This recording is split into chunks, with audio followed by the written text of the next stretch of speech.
título, crisis de la INSAPRE y los desafíos económicos para la salud privada, porque justamente nosotros pertenecemos, digamos, a una organización de forma independiente. Nosotros tenemos sindicatos de clínicas privadas y a su vez se permitió crear la Federación de Sindicatos de Profesionales de Salud Privada, que están muy preocupados de la situación que está pasando en Chile, en el mundo también, porque no somos exclusivos. Hay problemas en Colombia y en otros países también que está quedando la situación un poco problemática, y por supuesto que está ocurriendo en Chile. Antes de iniciar, quisiera dar dos pensamientos. Uno, acordándome un poco de lo que estaba diciendo una colega hoy día en la mañana, del complejo de Edipo. ¿De acuerdo? De Edipo que le dijeron: tú vas a matar a tu padre, y él se escapa para salir de la realidad, se va a otra ciudad y sin querer, con el tiempo, mata al padre. Y en el fondo él se saca los ojos. Edipo se saca los ojos. Pasando cuando le pasa todo esto. ¿Por qué se saca los ojos? ¿Por qué quedó ciego? Porque los ojos no le permitieron ver la realidad. Es un interesante dato de todos nosotros, que tenemos que tener cuidado de revisar bien, de revisar todo de forma racional, de forma intelectual, porque en el fondo queremos nosotros no quedar ciegos. Por eso queremos ver cómo está la situación y qué nos preocupa. Y la otra, crisis. Los japoneses tienen para la palabra crisis dos símbolos, que es kikime, dicen, en el fondo. Y uno es, digamos, problema, y lo otro es oportunidad. Entonces, estas crisis te permiten crear nuevos rumbos, nuevos pensamientos, que de repente uno puede decir: oye, estoy desesperado. No, esto es una oportunidad para todos nosotros de crear un mundo mejor. Así que bueno, vamos a dar la bienvenida a este conversatorio con una introducción y de bienvenida a nuestro presidente de la Federación, que se presenta acá en este momento, Delfín Levicoy. Por favor, diga sus palabras.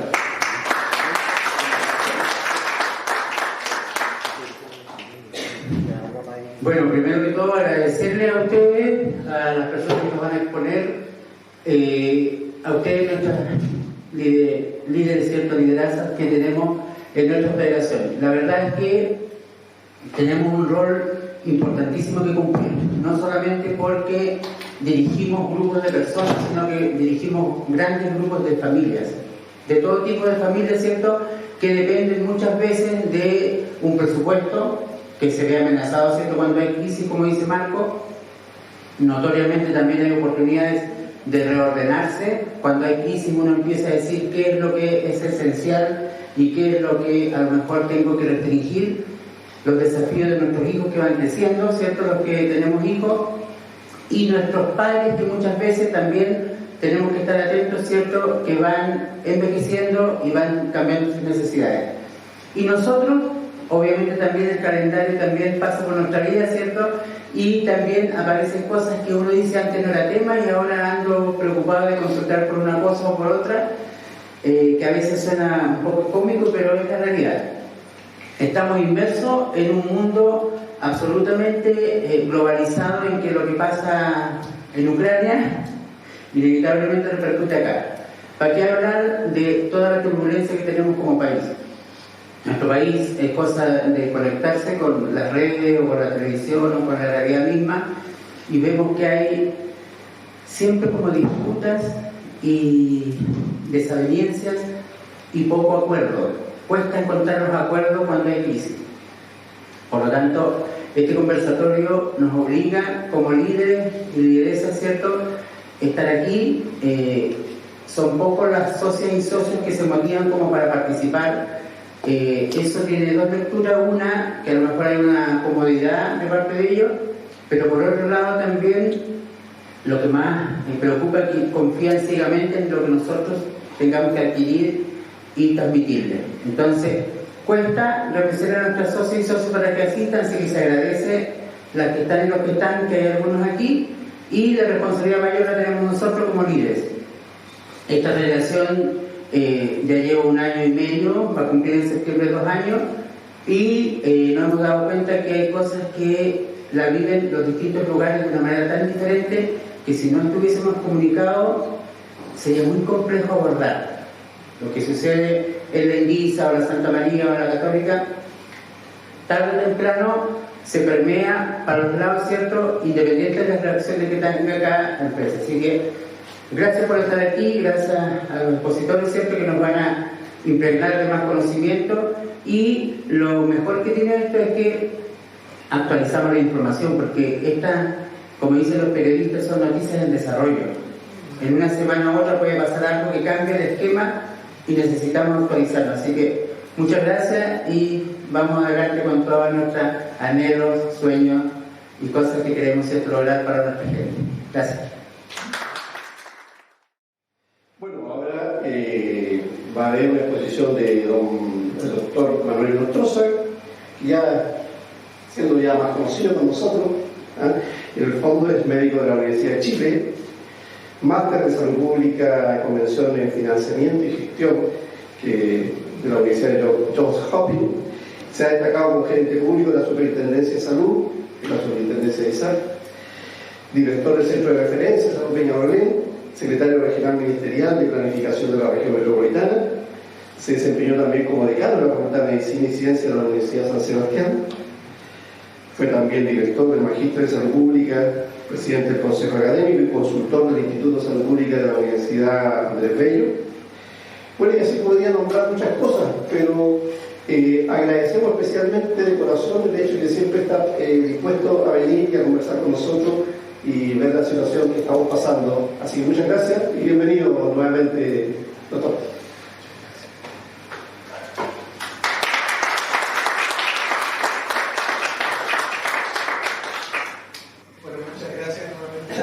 Esta es tercera oportunidad que tenemos. La primera fue online, ustedes se acuerdan, cuando estaba iniciándose el gobierno del presidente Boric y estábamos iniciando la conversación sobre la eventual reforma del sistema de salud, ¿no? Y el gobierno anunciaba en aquel entonces la posibilidad de hacer desaparecer las ISAPRE en el marco de una reforma, ¿sí? Y nosotros como universidad hicimos algunos informes que, bueno, si se quería hacer desaparecer el sistema ISAPRE y si se quería hacer desaparecer la ley de elección, ¿se acuerdan que fue una opción que también se planteó? Hoy ya se está fortaleciendo la ley de elección, así que algo hemos influido en levantar la data de las consecuencias negativas que había tenido ambas ideas. Bueno, tuvimos ese primer seminario donde les entregamos algunos de los resultados y conversamos sobre eso. El segundo fue sobre ya el plebiscito en torno a la opción de apruebo o rechazo sobre la propuesta constitucional.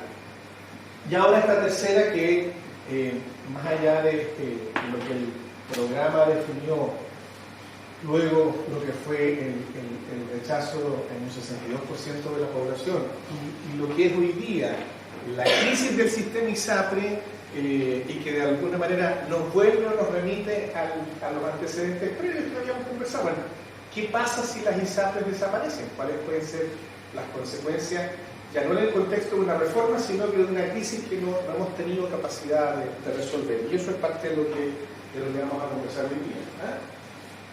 Nuevamente, actualizar los datos, como dice, esta es una historia en curso. Bueno, estos son los últimos datos oficiales 2021.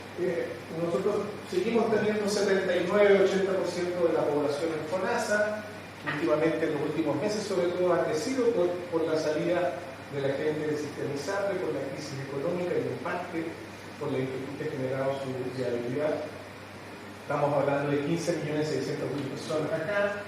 Hoy día, según los últimos datos, quedan 3 millones de personas del sistema ISAPRE. Hace unos 8 meses atrás eran 3.400.000 personas. O sea, en pocos meses ya ha habido una salida significativa. Sigue habiendo un 1% de personas no aseguradas y un 3% de personas en el sistema de las Fuerzas Armadas. Y en términos de gasto, bueno, como todos los años el presupuesto de la salud crece, ya estamos en el 9,1% del PIB. Hace algunos años mucha gente destacaba el 8,3, 8,4, ya vamos en el 9,1 del PIB.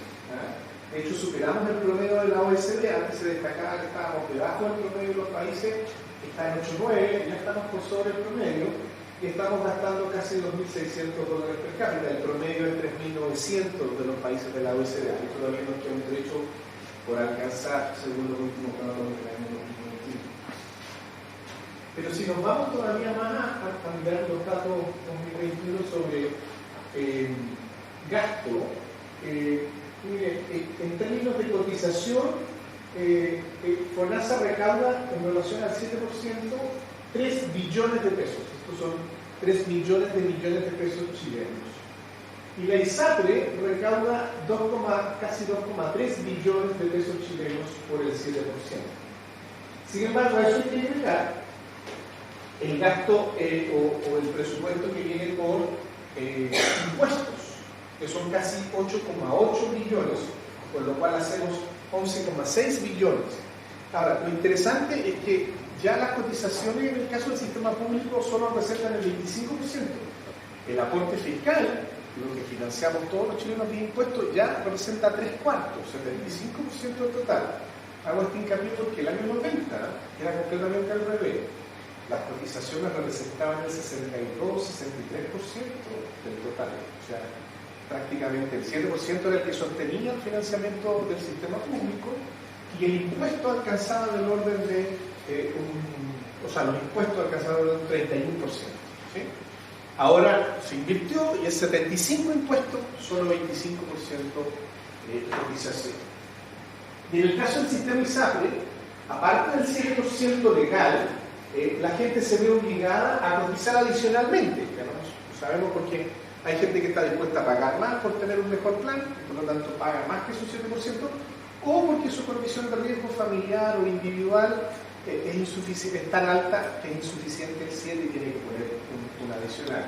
Y ese adicional es como 2.7 adicional y constituye un 27,5% del aporte total para llegar a ser los 3 billones. Entonces, el presupuesto público, 11,6 billones, el gasto presupuesto privado, 3 billones.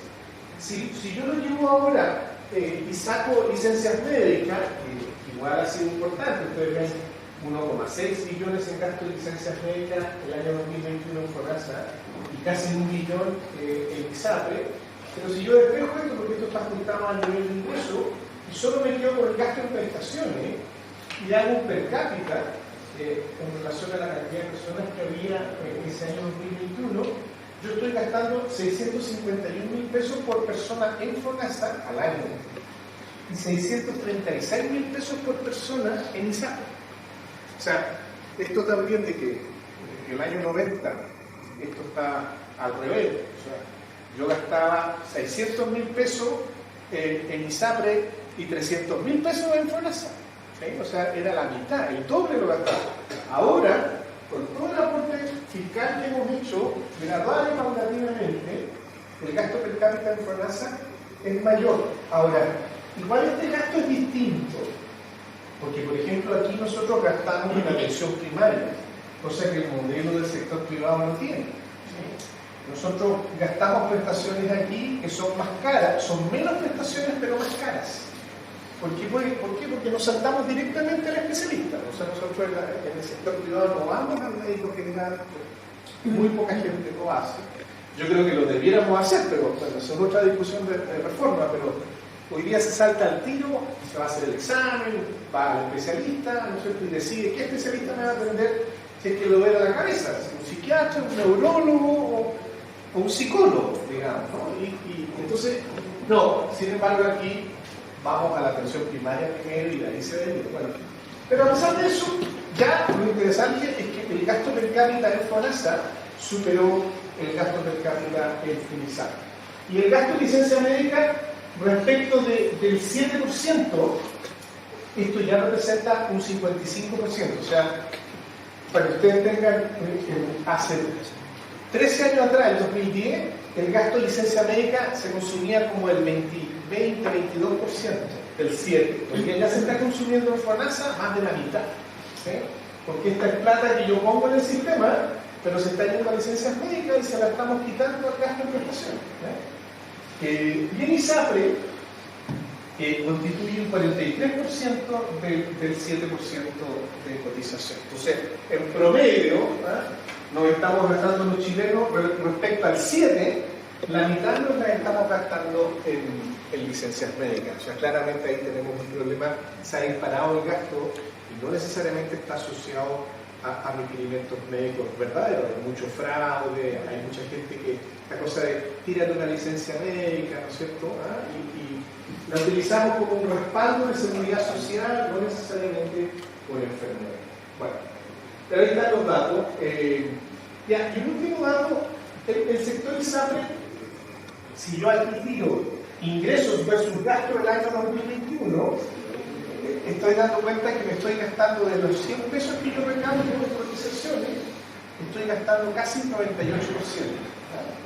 Si a eso le sumo el gasto administrativo, por cierto que está en pérdida, como vamos a ver más adelante.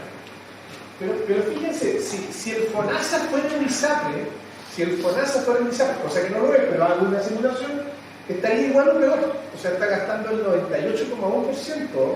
Entonces, el único tema es que, lo que quiero decir, ambos sistemas están viviendo el mismo problema. El incremento de los costos del sistema, tanto público como privado, está generando un problema de exceso de demanda que no somos capaces de satisfacer. Solo que los problemas que están detrás de esta problemática que se manifiestan de manera distinta. Aquí, como la plata tiene un límite, igual le hemos puesto más plata, se expresan listas de espera. Pero como aquí, en estricto rigor, en un modelo de negocio privado, no hay listas de espera, o yo tiendo a pagar para que no haya listas de espera, se manifiestan incrementos de precios que la gente no quiere pagar, y lo judicializa. Pero en ambos tenemos un problema respecto a que estamos súper calzados entre lo que ingresamos como presupuesto y lo que estamos gastando en el total de prestación. ¿Sí? Bueno, vamos entonces, hecho ese contexto, a la crisis actual de la ISAPRE. Ahora, voy a hacer una... Miren, el tema de la ISAPRE viene desde el año 2010. En estricto rigor, se empezó a vislumbrar el año 2010. ¿Por qué?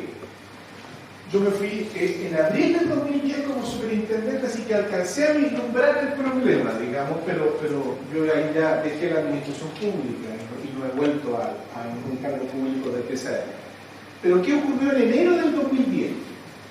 En enero del 2010 está el primer fallo de la Corte Suprema que dictaminó en un caso, y de ahí para adelante todo lo que ha ocurrido 13 años. Pero en enero del 2010 la Corte Suprema falló por primera vez diciendo que estas alzas de precio que estaban establecidas por la ley, respecto a que una vez al año, informando a la superintendencia, las ISAPRE podían subir, ¿no es cierto?, un promedio ponderado a sus precios.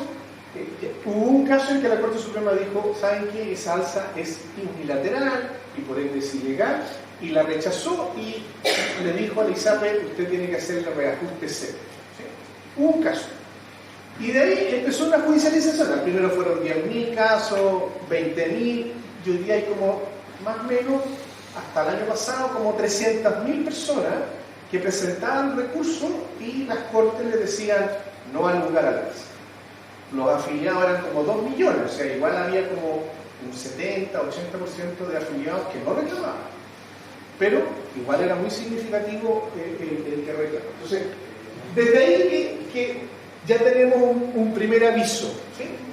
Y el segundo aviso vino en agosto del 2010, luego de que 3 personas habían presentado recursos diciendo, pero no a las Cortes de Justicia, sino que al Tribunal Constitucional, diciendo que las tablas de factores que permitían también subir los precios cuando la persona se movía en el tramo de edad, por sexo, ¿no es cierto?, si producía un alza o producía una baja, el precio subía o bajaba.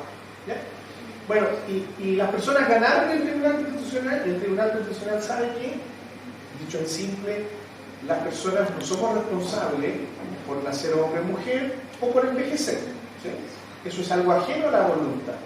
Yo puedo fumar y asumir una condición de riesgo de fumador respecto a mi plan de salud, por tener cáncer, por tener, en fin. Puedo tener problemas con la alimentación, en fin, pero no puedo ser responsable ni del sexo ni del envejecimiento. Eso es inconstitucional que usted tarifique por cosas que son ajenas a la voluntad de las personas. ¿Sí? Y por lo tanto ese fue el fallo del tribunal. ¿Ya? Ahora, ¿qué es lo que pasa? Que el Tribunal Constitucional chileno, son muy pocos los que tienen esta otra facultad, pero lo único que puede hacer es eliminar un artículo por inconstitucional, pero no lo sustituye por otro, no dice elimines este artículo y bueno, y yo propongo cambiarlo por otro, porque la facultad de legislar es del Congreso y del Ejecutivo. Por lo tanto, en agosto del 2010, indirectamente, el Tribunal Constitucional le está diciendo al Parlamento y al Gobierno, mire, yo voy a eliminar 4 artículos por inconstitucionalidad, pero ojo, que los vacíos legales que eso genera son responsabilidad de ustedes ahora ver un nuevo marco regulatorio respecto a cómo tarificar los precios de los planes. Y ahí vino la interpretación. Yo, de hecho, con mi ex fiscal, Ulises Juan, un abogado con el que yo trabajaba, hicimos un informe donde dijimos, mira, hay 2 interpretaciones. El gobierno puede interpretar seguir utilizando las tablas para ingresar al plan, pero desde el momento que yo ingreso a un plan de ISAPRE queda congelado mi factor de riesgo porque es inconstitucional que siga subiendo o bajando. Y por lo tanto, yo ingresaba, cuando yo contrataba un plan de ISAPRE, me vendían un plan con tabla, la tabla me permitía calcular el valor del plan, y ahí quedaba congelado per século. Esa era la interpretación 1. Y la interpretación 2 era, mire, si son inconstitucionales las tablas, no se puede aplicar nada, ni siquiera para echar al plan, y eso por lo tanto obligaría, por parte de la superintendencia, a pedirle a todas las ISAPRE que en vez de hacer esta multiplicación del precio base por el factor de riesgo, tendría que haber hecho una tarificación plan, como se llama, y haber cambiado la modalidad de tarificación habiendo eliminado las tablas. Bueno, esa segunda interpretación, finalmente el gobierno del presidente Piñera I no la asumió, porque seguramente consideró que era muy complejo si es que no había un acuerdo legislativo, y se quedó con la idea de que las tablas valían solo para ingresar al plan o cuando yo me cambio de ISAPRE, pero no permite el avance y el retroceso del precio. Y esa fue la interpretación que se hizo el año 2010. Me imagino yo asumiendo, bueno, después llegaremos a un acuerdo legislativo y cambiaremos esta interpretación por una ley. Bueno, pasaron 13 años y ya estamos hasta el día de hoy y esa interpretación no cambió. Y no cambió, vino Piñera 1, tuvo esa interpretación, Bachelet 1 mantuvo esa interpretación, Piñera 2 mantuvo su interpretación, Bachelet 2 mantuvo la interpretación, bueno, en realidad, y después llegó Boric y hasta ahora también no ha habido una reinterpretación respecto de... Por eso que las tablas siguen existiendo desde el momento de que se dio esta primera interpretación. Ahora, ¿qué es lo que hizo la Corte Suprema con este tema de la tabla de factores?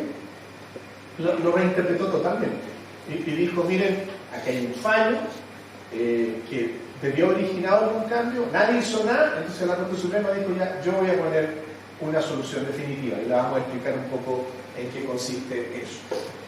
Y el tercero era, y el tercer problema es sobre el precio del GES. Que el precio del GES es bien especial porque el precio del GES se pensó en el sistema ISAPRE siempre como que, mire, usted puede cobrar un adicional en el sistema ISAPRE por los beneficios que el GES le trae al sector privado. ¿Cuáles son los beneficios que antes no tenía el sector privado y que le traía el GES? Básicamente medicamentos ambulatorios que obliga al GES a otorgar, que antes la ISAPRE no tenía, por ejemplo, el tratamiento de antidepresivos, ¿sí?, que pasa a ser una obligación legal por el GES y que el sistema privado no tenía, salvo las patologías que tienen cobertura de tratamiento ambulatorio. Y el hecho de que por ser GES los copagos son más bajos y por lo tanto ese mayor costo también podía significar una prima adicional. Entonces al comienzo, cuando las ISAPRE partieron tarificando el GES costaba 700 pesos, digamos, mensual. Eso lo partió costando los primeros GES hace 18 años atrás, ¿sí?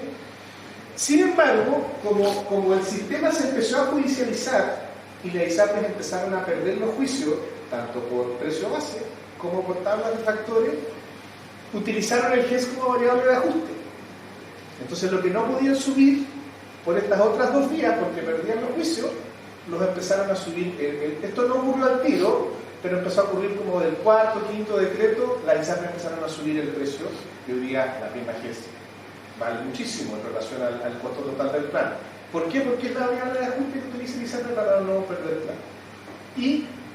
O para tratar de mantener su rentabilidad. Y eso hizo crisis este año, que es el tercer problema que tenemos, porque las ISAPRES subieron en promedio un 48,7% de la prima GES. Entonces, desde hace 10 años se superpusieron estos tres problemas legales. La judicialización del precio base, la judicialización de la tabla de factores de riesgo y por consecuencia la judicialización ahora último del incremento del precio GES. De hecho, haber subido de dos patologías, de 85 a 87, no justificaba un incremento del 48,7%. Pero la ISAPRE lo hicieron porque dicen, mira, yo estoy perdiendo plata y tengo que de alguna manera tratar de recuperar ingresos para no seguir perdiendo plata y por lo tanto se fueron para adelante. Entonces, esto está desde hace 10 años. Y desde hace 10 años o 13 años atrás, se podría haber cambiado, sí, pero eso requería que el Parlamento y el Gobierno, cual sea, hubiéramos llegado a un acuerdo y decir, ya, vamos a cambiar la manera en que tarificamos el precio del plan ISAPRE, para eliminar los precios base, eliminar las tablas de factores de riesgo y buscar algún mecanismo. No me voy a meter en ese detalle, pero hay fórmulas, pero tendríamos que habernos puesto de acuerdo, no nos pusimos de acuerdo. Y en el último tiempo, sobre todo por la pandemia, por la crisis económica que gatilló y por el efecto de aumento de prestaciones que ha habido después de la pandemia, bueno, ha habido un incremento de los costos que ninguna autoridad política ha querido asumir. Nadie, da lo mismo el gobierno, nadie quiere ser portador de decir, bueno, si los precios suben, habrá que subir los precios de los planes, y por el contrario, hemos puesto en la lógica, digamos, de medidas que respondan a las necesidades de la gente, a tratar de evitar que los precios suban. Y de hecho, ustedes se acordarán que después de la pandemia se aprobó un acuerdo político en el Parlamento para impedir que las ISAPRES puedan subir sus precios el año 2020 y el año 2021. Solo a partir del 2022 podrían nuevamente volver a subir los precios. ¿Sí? Entonces, la suma de todos estos elementos, 13 años de no resolver el problema, esta cosa que, oye, ¿quién quiere decir a la gente, oye, las cosas suben y hay que subir los precios de los planes? Y la acumulación de la judicialización del precio base, tabla de factores y este precio GES, así como se califica, han generado un poco la tormenta perfecta hoy día en el sector privado, ¿no? La indefinición política y estas consecuencias finales post-pandemia han hecho que la ISAPRE, los ingresos de la ISAPRE no sean capaces de cubrir sus costos y están perdiendo plata. Y si no somos capaces de resolver ese problema, o no queremos o no tenemos capacidad de llegar a acuerdo, bueno, las ISAPRES van a terminar desapareciendo. ¿Sí? Ya no por una reforma, ¿no?, sino que por consecuencia de esta crisis, digamos, y nuestra imposibilidad de llegar a un acuerdo. Bueno, entonces, el precio base pareciera estar resuelto, y el primer problema, porque la Corte Suprema dijo, mire, el último mecanismo de precio que ahora por ley lo define la superintendencia, ahora la superintendencia tiene la facultad de fijar el precio máximo de alza, la Corte Suprema lo mandó a rehacer, que lo hicieran bien, la ISAPRES lo volvieron a hacer, la superintendencia dijo que estaba bien hecho ahora, y por eso es que algunas ISAPRES tienen reajustes de 1,4% y algunas otras tienen un reajuste de 7,6%. Y las Cortes de Apelaciones ahora están rechazando los reclamos, porque la gente igual dice, bueno, a mí me resultó un 7, a mí me resultó un 4, igual la gente reclama porque nadie quiere que le suban las cosas. Entonces, pero las Cortes ahora están rechazando eso y diciendo, mire, ¿sabe qué? Ya llegamos a un acuerdo, la superintendencia lo verificó, por lo tanto ya yo no estoy aceptando la rebaja de los planes, porque ahora sí, supuestamente, la Corte Suprema y la superintendencia se pusieron de acuerdo junto con la ley que se aprobó después de los 2 años que no subieron y que es posible aumentar el precio según lo dice la superintendencia. Y de hecho, recordemos que ahora la superintendencia acaba de anunciar que el reajuste para el año 2023 máximo es 2,6%. O sea, supuestamente ese problema, número 1, estaría resuelto. Pero el que se nos quedó pegado ahora es el número 2, es la tabla de factores de de riesgo, que es el segundo fallo que ha hecho la Corte Suprema. Y aquí básicamente la Corte Suprema, yo no soy abogado, pero no quiero echar, puede ser muy discutible, pero eso ya es a reclamar a la FIFA, porque ya es un fallo de la Corte Suprema, punto. Y básicamente lo que hay que calcular ahora, y eso es lo que el gobierno está muy complicado en calcular, es decir, ya miren, yo tenía un plan antiguo, de esos que yo mantengo, por ejemplo, porque es muy bueno ese plan, ya no lo venden, entonces se tiene una tabla antigua. Y lo primero que la superintendencia tiene que verificar si esa persona con esa tabla de factor de riesgo, en qué factor de riesgo quedó congelado cuando se empezó a aplicar el criterio de congelamiento. Voy a poner un ejemplo. Quedó congelado factor 3. ¿Ya? Entonces yo, como hombre, tengo factor 3. Listo. Resulta que ahora la Corte Suprema dice, mire, ¿sabe qué? Yo voy a validar la única tabla que voy a dar como cierta es una que hizo la Superintendencia de Salud, el primera 2, que se hizo en 2019 y que entró en vigencia en abril de 2020, y esa tabla es la única que yo voy a validar. Entonces lo que tiene que ahora verificar, por ejemplo, es si yo ahora tengo que compararme con esa tabla, ¿sí? Y si esa tabla, por ejemplo, dice que yo debiera tener factor 4 y me debiera subir el precio, estoy inventando, 3,4 me debiera subir el precio, pero no al lugar, porque la Corte Suprema dice a nadie le pueden subir el precio por la aplicación de la nueva tabla, entonces yo me quedaría con mi factor 4 y no me devolvería más. Pero sí, siguiendo ese mismo ejemplo, al aplicar la nueva tabla mi factor fuera 2, ¿sí? Y no 3, lo que el fallo de la Corte Suprema está indicando es que ahí sí se cobró, en vez de 2 UF, 3 UF, si es que el valor del plan era una UF, entonces ahí habría que devolverle durante 3 años aproximadamente, abril de 2020 hasta ahora, ¿sí? Habría que devolver una UF por mes. ¿Ya? Y esos son, siguiendo el ejemplo, 36. Y esa plata, entonces eso hay que calcularlo plan por plan, persona a persona. ¿Ya? O sea, ¿en qué tabla estaba usted cuando se congeló su factor? ¿Ya? ¿Cómo se compara ese factor y esa tabla con la nueva tabla que acaba de validar la Corte Suprema, la que hizo la Superintendencia en el año 2020, ¿sí? O que entró en vigencia en 2020, y si procede o no procede de devolución de plata? Y una vez que se calcule ese monto, esa es la plata que las ISAPRES debieran devolver. Como les digo, cosas juzgadas, más allá de bien o mal, si lo hizo bien, si lo hizo mal. Ahora, se filtró un primer monto de eso, que ahora el gobierno está regulando y dice que no, que eso no lo dijimos nosotros, lo dijo un parlamentario, se fue de boca, se fue de tarro. Y ese primer monto son 1.400 millones de dólares o 1,1 billones de pesos. ¿Sí? Si ese fuera el monto, las ISAPRES ya se han adelantado a decir que ninguna posibilidad de devolver esa plata. No hay, o sea, estamos perdiendo plata, por lo tanto, si nos hacen devolver esa plata no tenemos de dónde sacarla y quebramos. Ese es el anuncio que han dicho. Entonces el gobierno está diciendo, miren, en realidad ese monto no sé de dónde salió, lo dijo, pero son distintos escenarios, tenemos que validar una metodología y ahora el gobierno ha anunciado que va incluso a armar una comisión técnica para decir cuánta plata es. Yo diría, entre comillas, no sabemos cuánta plata es. Llevamos 3 meses y medio desde el fallo, pero todavía el gobierno no sabe cuánta plata es este cambio. ¿Ya? Entonces, el tema aquí, lo primero que va a hacer es de qué magnitud es la devolución, porque voy a poner escenario. Si la magnitud fueran 200 millones de dólares, en vez de 1.400, el escenario cambia radicalmente, ¿sí?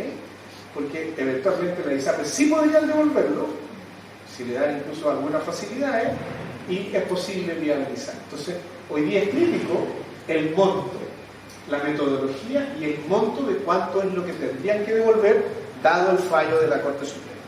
¿Sí? Entonces, ahora, el gobierno tenía 6 meses de plazo para resolver esto, ya se le está acabando, de hecho, una posibilidad que pida más plazo. Además, nadie discute esto, Por ejemplo, los niños menores de 2 años, la Corte Suprema estableció que no se le puede aplicar ningún factor, el factor, digamos, es 0, por lo tanto, los niños, si uno tiene niños menores de 2 años, no se le va a cobrar un factor de riesgo, sino que a partir de los 2 años se le aplica el factor de riesgo de esta nueva tabla de la Superintendencia de Salud. Y bueno, y ahí estamos con el conflicto. Ahora, si pongamos el escenario de que, a pesar de todas estas negociaciones y conversas, ya sea por el monto, porque no hay acuerdo en la ley, se terminan cayendo las ISAPRES, estas no van a caer de la noche a la mañana y probablemente no van a caer las 5 o 6, digamos, que están más complicadas de golpe. ¿Por qué? Porque la ley igual establece un proceso de caída, digamos, que hay que seguir administrativamente. ¿Cuál es el proceso de caída? Hay algunos indicadores que van a empezar a alterarse, de patrimonio, de liquidez, de garantía, que pueden caerse y que obligan en una primera instancia a la superintendencia a pedirle: mire, usted entró en números rojos, usted tiene que presentarme un plan de ajuste y contingencia. ¿Okay? Y me tendrá que responder si va a ser capaz de resolver esos indicadores que están en rojo o no. Probablemente la respuesta va a ser muy rápida: no tengo plata, así que la respuesta va a ir en menos de una semana, decirle: mire, no tengo cómo responder, así que siga adelante nomás con lo que dice la ley. Y si la superintendencia recibe esa respuesta, la superintendencia tiene la facultad de intervenir la ISAPRE, fijar un interventor, un funcionario público o uno privado, que contrata a la propia superintendencia con su presupuesto, y empieza la propia superintendencia a través de este interventor a administrar la ISAPRE. ¿Y para qué?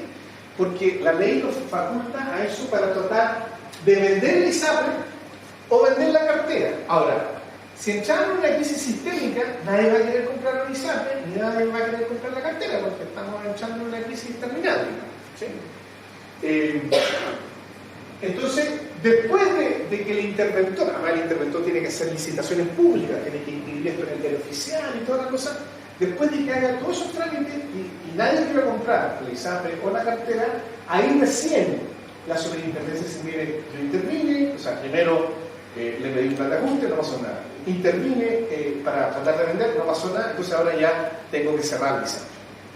¿Sí? Y al cerrar la ISAPRE, se acaban los planes, y si no hay nadie que se pueda trasladar a algún ISAPRE que exista, buena parte de los afiliados se tienen que ir por su cuenta al FONASA.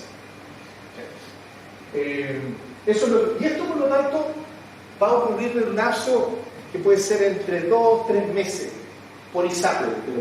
Entonces, si cae una, lo que vamos a ver es indicadores de insolvencia, plan de ajuste y contingencia, intervención, 2 o 3 meses en que se cierre eso. Eso es lo que va a ocurrir. ¿Sí? No va a ser así. Ya, hoy día cierro y mañana está cerrada la puerta del ISAPRE, no puede, porque hay un marco legal que obliga a hacer estos trámites internos.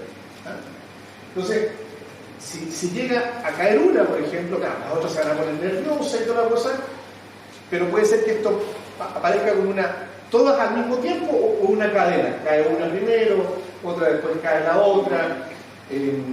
Normalmente las ISAPRES tienen garantía en los bancos, entonces los bancos también se pueden poner nerviosos, pueden cortar las boletas de garantía, eso también puede generar un efecto en cadena.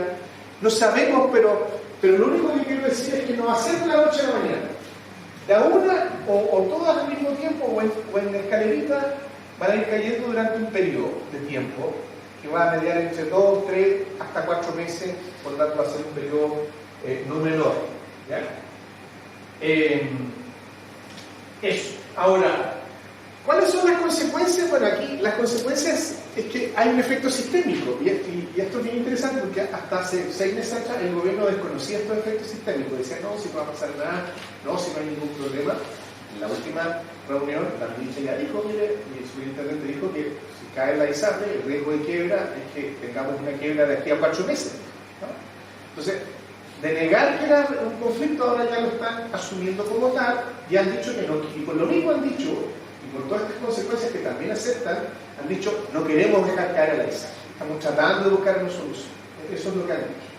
Ahora, ¿cuáles son las más comentadas? Son las que tienen que ver con nuestros informes del año pasado, que se han vuelto a relativizar, ya no a levantar, ya no por el efecto de una reforma, sino que de una crisis, efecto en las rentas médicas, ¿sí? Por ejemplo, en 2 semanas más tengo una reunión en la Santa María que me quedó, oye, estamos nerviosos, estamos preocupados, leímos tu informe de hace unos meses atrás, cuéntanos qué puede pasar ahora, digamos, cuál es la proyección, o sea, y por eso en el Colegio Médico ustedes me han visto muy activo en términos de no queremos que caigan las ISAPRES, tratamos de instar al gobierno que llegue a una solución, el gobierno está como presionando harto para que ojalá se llegue a una red. Vuelve a aparecer el tema de bueno, si las clínicas, o sea, si las ISAPRES quedan, ¿qué pasa con las clínicas? Entonces, nuevamente va a depender de la magnitud y de la rapidez con que esto se produzca, pero el efecto final pues, es muy parecido al efecto que nosotros produjimos. Miren, si caen las ISAPRES, en el mejor de los escenarios, manteniendo la libre elección, puede llegar a caer un 11,6% su ingreso y en correlato eso podría significar pérdidas de empleo en términos a 37.000 personas. En el peor escenario, que era con caída de la libre elección, por eso que nosotros creemos que ese escenario no es que se vaya a producir, pero está lejos pero ya matando la libre elección, matando todo, 107.000 personas era lo que se podía reducir en términos, y nosotros vemos que los sindicatos, como ustedes están preocupados, por cierto, de esta situación. Ahora, me salta al tiro a una cuestión que a pesar de que este es el mejor escenario, puede que este peor podría darse bajo la siguiente situación, que tiene que ver con este punto, con el punto penúltimo. Miren, existen las garantías en el sistema ISAPRE, ¿sí? Y las garantías se aprobaron para que cuando un ISAPRE entra en funcionamiento y tiene endeudamiento, se respalde el 100% de la deuda con los afiliados y se respalde siempre el 100% de la deuda con prestadores, ¿sí? O sea, esa plata que está en garantía es para respaldar el pago de las licencias médicas que están tramitando, es para pagar los reembolsos que están pendientes, es para pagar algún exceso que quedó pendiente de pago, para pagar algún excedente, que son todos los beneficios directos que el ISAPRE podría estarle debiendo a un afiliado, ¿sí?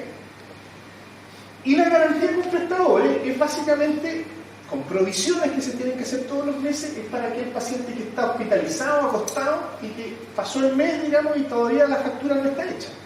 O se alcanzó a hacer la factura, pero todavía está con orden de pago, ¿sí? Entonces, los prestadores tienen en garantía un equivalente al 100% de esas lucas. Hoy día la garantía en el sistema ISAPRE es del orden de cifras redondas, 800.000 millones de pesos, de los cuales 300.000 son para los afiliados y 500.000 son para la ISAPRE. Entonces, imagínense, voy a poner en el peor escenario.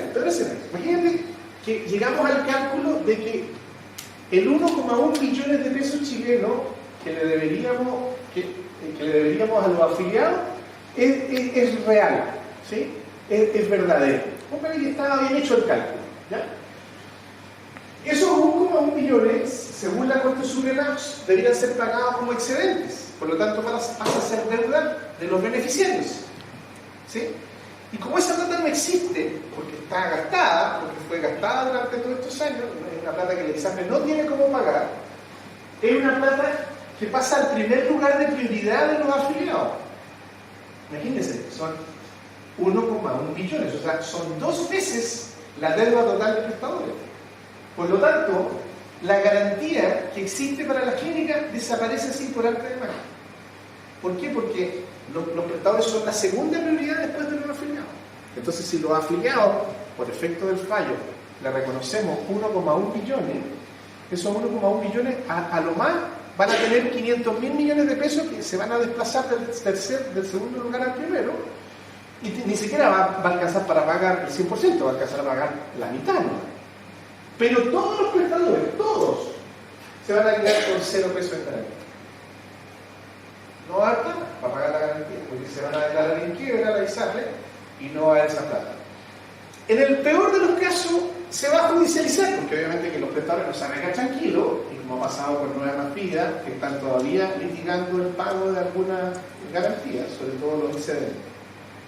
Entonces, ni los afiliados van a ver esa plata, porque Acuérdense que un juicio, imagínate, Nueva Más Vía fue en 2017, estamos en 2023, han pasado casi 6 años, todavía no se termina de pagar todo. Entonces, ni siquiera van a ver esa plata, porque va a estar judicializado por 4, 5, 6 años más. Las ISAPRES ya van a haber quebrado, los prestadores tampoco van a tener esa plata, porque va a estar judicializada. Y puede que, o sea, imagínense, o sea, clínicas a las que se le debe 500 millones de pesos. ¿Sí? Hay clínicas que, si uno las prorrateas se le deben 30.000, a otras 20.000. ¿Sí? Entonces, si las clínicas ven reducida su garantía a 0, más de alguna clínica puede entrar en crisis financiera. ¿Sí? Entonces, no sería raro que si quiebra alguna clínica por efecto de esto, bueno, el efecto del desempleo va a tender a ir probablemente a ese escenario más dramático que vislumbramos. No tanto por la baja de ventas, sino que por el efecto de quiebra de algunas clínicas. Probablemente las más pequeñas, algunas regionales, que puede que tengan menos espaldas financieras para resistir. Ese es el tema que va a haber que evaluar. ¿Ya? Bueno, si la gente se ve obligada a migrar mayoritariamente al sistema público, bueno, van a ver los efectos del sistema público, listas de espera, ¿ya? Igual, un porcentaje importante de gente de la ISAPRE tiene preexistencia, según la propia superintendencia, un 42,5%, eso equivale a 1.300.000 personas. Y estas personas, aunque quieran y dejen plata, no van a poder comprar seguros complementarios, si es que no tenían. Pues como hay preexistencia, los seguros complementarios, tú no puedes comprar un seguro si tienes preexistencia. Entonces, esa gente va a llegar al FONASA y no va a tener seguro complementario, entonces o se atiende en el sistema público o no va a tener cómo atenderse en el sector privado.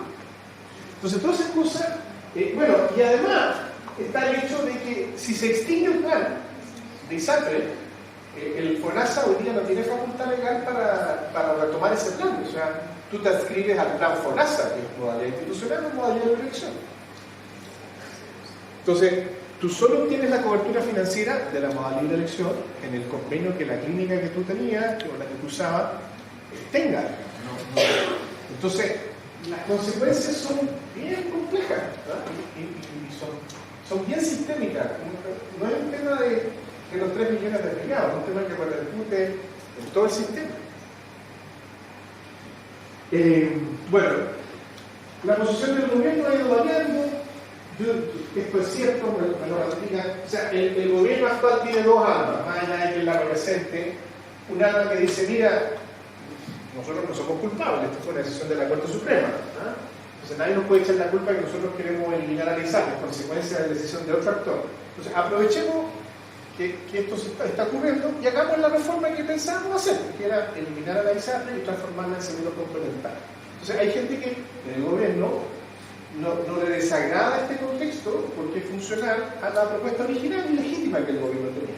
La única diferencia es que cuando uno saca una reforma uno tiene que negociar en el Parlamento, normalmente negocia un periodo de transición, no será de la noche a la mañana. Aquí nada de eso va a ocurrir, porque aquí puede que esto ocurra en el lapso de algunos meses, pero podría ocurrir en el lapso de esos meses y se nos cae el sistema de manera mucho más aguda. Bueno, el subsecretario Cuadrado, que ahora ya no está, pero su segunda, de acuerdo a su primera subsecretaría, el director de FONASA, Camilo Silva, el superintendente, probablemente estaban en esta postura, y la ministra y el Ministerio de Hacienda no. Pero esa disputa existe, y eso ha hecho que durante 3 meses y medio el gobierno tenga poca claridad de cómo enfrentarlo. Ya había toda esta disputa entre si cae el sistema, no cae, no voy a entrar para ahora. ¿Cuáles son las propuestas de solución que andan dando vuelta? Y aquí con esto termino y paso ya a las preguntas. Bueno, la primera propuesta que se filtró, fue una devolución de 1.400 y búsqueda del equilibrio para viabilizar el sistema con una ley corta. Ya se ha dicho que si este es el monto, esta no es una solución, y por lo tanto se está buscando mejorar esa propuesta. Bueno, la asociación ISAPRE ha dicho, mire, esto es mucho más fácil, y por una interpretación del fallo, no debiera haber ni siquiera ni un peso de devolución, porque es posible reajustar el peso base con la tabla nueva y no tener que devolver, y la misma plata del afiliado es la que permite que el sistema funcione. Esa es la propuesta en el otro extremo de no devolver nada. Luego está la propuesta de los senadores Walker, Benconcha, Guanca y Macaña, que dice, miren, la única manera de recalcular este monto y fijar una metodología y dar viabilidad financiera es que una ley de rango constitucional, y eso requiere 4/7 del Parlamento, como que reinterprete el fallo de la Corte Suprema. Por eso requiere rango constitucional, porque no es llegar y reinterpretar, no es llegar y decir, mire, los ministros de la Corte Suprema se equivocaron y quisieron decir esto en vez de esto otro, porque es un poder autónomo del Estado. Entonces, la única posibilidad de que un Congreso le diga a la Corte Suprema, usted lo hizo mal y podríamos reinterpretar de otra manera, es que una ley de rango constitucional le enmiende la plana a la Corte Suprema. ¿Sí? Y eso permitiría, según estos parlamentarios, ¿no es cierto?, en el fondo, con un acuerdo parlamentario, calcular una metodología interpretativa que haga rebajar este monto para hacer viable una solución. Después está la propuesta de la Gomarcino David Lebló, que también agarró fuerza, pero que el gobierno desechó porque básicamente decía, mira, aprobemos una ley donde FONASA administre los planes de ISAPRE tal como están, ¿sí? Y los siga administrando como si fuera un ISAPRE, pero con una modalidad especial, ¿ya? El problema es que no solo la deuda para atrás habría que devolverla, sino que si aceptamos que la tabla queda desequilibrada, la tabla desequilibrada queda desequilibrada a futuro, de aquí para adelante. Entonces, ese menor financiamiento lo tendría que asumir el Estado en esta fórmula. Y ya se ha dicho por parte del ministro de Hacienda que no hay plata, y que menos hay plata para que el Estado asuma el descalabro que generó el sistema ISAPRE o el fallo de la Corte Suprema, y por lo tanto FONASA no tendría cómo seguir administrando ese déficit operacional que se produciría cada mes porque los ingresos son más bajos que los costos de los planes. Entonces se ha descartado también esa cuarta opción. Y está la propuesta de los ex superintendentes, de la que yo formo parte. Nosotros nos hemos juntado 7 ex superintendentes y hemos dicho, miren, en realidad, de manera bastante ecléctica, esto es como todas las anteriores juntas, digamos. O sea, habrá que devolver algo, veamos cuánto hay que devolver, probablemente esto será necesario mediante un proyecto de rango constitucional, se tendrá que reajustar el precio base para no producir este desequilibrio futuro, habrá que dar beneficio de recuperación a 3, 4 o 5 años, lo que sea necesario para darle viabilidad, si es que realmente queremos evitar, o sea, es como un pedacito de todas las soluciones anteriores con un gran acuerdo político-técnico. Y en eso es lo que supuestamente el gobierno está trabajando ahora. Ahora, yo veo muy complejo igual esta solución porque ya políticamente se instaló este monto, y por lo tanto ya la gente como que ya tiene calculada, al menos así, incluso hay una página web que se creó para hacer ese cálculo, que es bastante inexacto, pero bueno, yo me metía con la ley, entonces una persona dice, a mí me dio 17 millones de pesos de devolución. ¿Cuándo le devuelven esa plata? Digamos, o sea, porque le salió un cálculo de 17 millones, que equivale, o sea, imagínate, ¿quién ha pagado un plan de salud? Si tú multiplicas un plan promedio de 200, 300 lucas, no sé cuántos años le pagamos 17 millones, pero aparece una persona que le da el cálculo, y hizo el cálculo y dice, tienen que devolver 17 millones. ¿Verdad? Entonces, ¿cuándo tengo que devolver el cheque? Entonces, yo creo que se ha generado una expectativa, ¿ya?, respecto a ese monto de devolver, y a estas alturas hace políticamente muy complejo buscar una solución como intermedia, o que alguien nos diga, bueno, ¿y dónde está mi plata? Quiero mi plata ahora ya. Entonces, esto requiere como harto liderazgo, porque además estamos hablando de un gobierno de izquierda, que dice, bueno, ¿por qué voy a tener que, si yo como gobierno dije esto, ¿por qué ahora voy a aparecer diciendo que son 300 millones de dólares? Cualquiera le va a preguntar, no sé, políticamente te vendiste, regalaste 1.100 millones que eran míos. Entonces, políticamente es muy complejo para un gobierno de izquierda, ¿ya? Y además que hay un grupo de personas que dicen, oye, nosotros legítimamente ganamos la elección presidencial proponiendo un plan que era eliminar la ISAPRE, entonces hagamos la reforma ahora.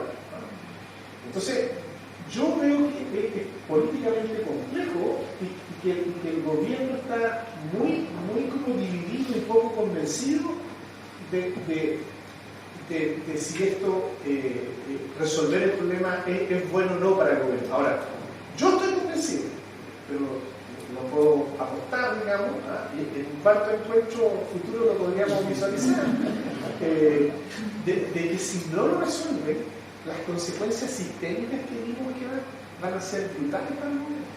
O sea, brutales. Yo solo, no termino, cuando yo fui superintendente del 2003 y del 2010, 7 años. A mí me tocó el 2003, tal vez no se acordarán algunos, pero la crisis del ISAPRE y Vida Plena.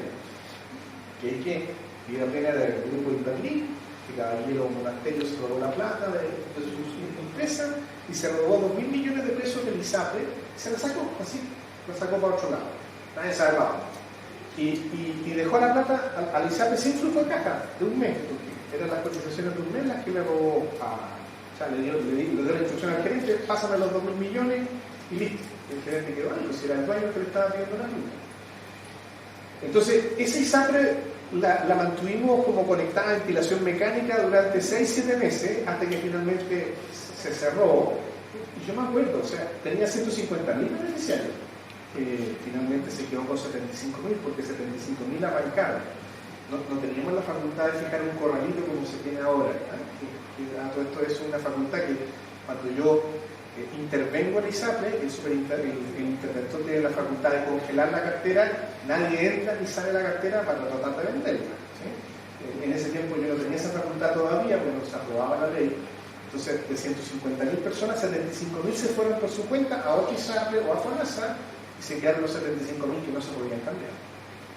Entonces, los casos, o sea, esa fue la peor época laboral que yo tuve. O sea, imagínense, a mí me llegaban personas y miren, tengo mi hijo con un trasplante de médula ósea, la médula viene viajando desde Europa acá, ¿quién me va a pagar el trasplante? Entonces, si yo, ¿con quién vamos a hacer un convenio para con las platas que la ISAPRE seguía generando, poder pagarle el catastrófico del trasplante de médula ósea?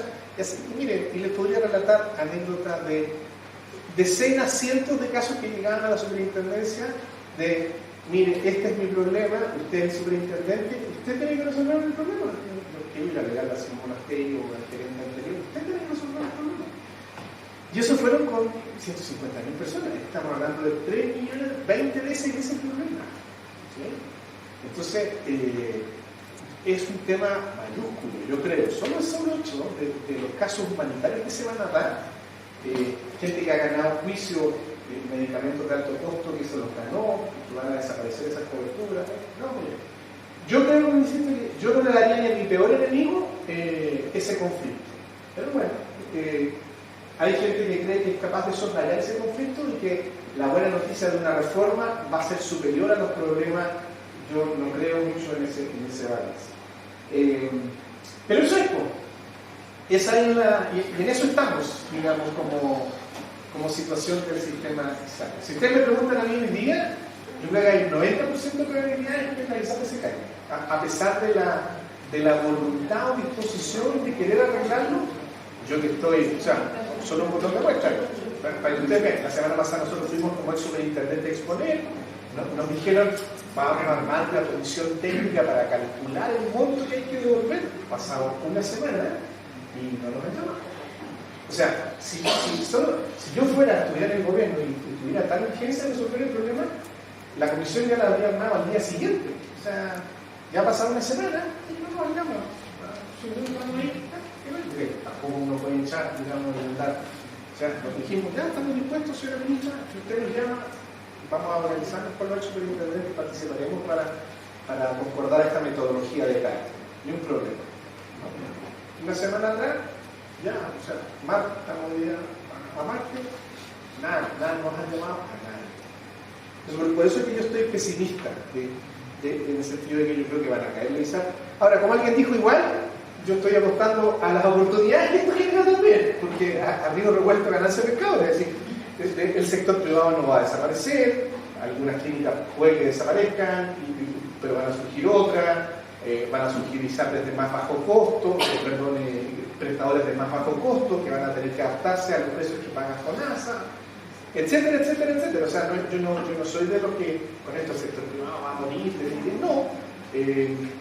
Pero va a tener que adaptarse, Y el proceso de adaptación, como va a ser en crisis, como no va a ser va a ser rudo. O sea, va a haber gente que va a quedar a la vera del camino y otros que van a venir pero va a haber gente que vaya mal en el. Eso es.